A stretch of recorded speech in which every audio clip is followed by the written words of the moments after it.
Crime branch हाथ में सौम्य diary news cut परवर्ती प्रसंग अनेक गुमर फिटब सौम्य डायरी रे बहु चांचल्यकर तथ्य थिबा कहुछि। आज क्राइमब्रांच रे हाजर होते सौम्य रंजन सांग निशिकांत महांती से सौम्य डायरी क्राइमब्रांच को देथिबा कहिसंती। सौम्य डायरी लिखिछि एथिरे सबु तथ्य रहिछि बोली सांग निशिकांत कहिसंती। या सहित किछि मोबाइल स्क्रीनशॉट मध्य निशिकांत देथिबा कहिसंती।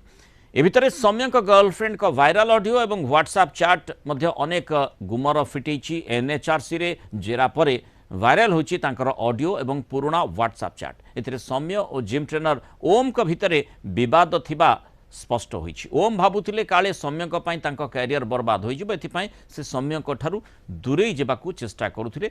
आ जेउथिपाई ओम को अड़सपुर स्थित निज जिम आसिबाकू सौम्य बारण करथिले और सौम्य निज गर्लफ्रेंड का जरिया रे ओम को मेसेज करथिले। 6 मास तले थिबा ओम और सौम्य विवादर हत्याकांड किछि सहित किछि बड़ संपर्क रहिछि कि ये बड़ प्रश्न रहिछि। मृत सौम्य परिवार मध्य पूर्व ओम का भूमिका नहीं प्रश्न उठैथिले। बालिअंतारे जीआरपी कांस्टेबल सौम्य रंजन स्वाई को पिटी हत्या मामला रे संपृक्त थिबा अभियोग रे मोट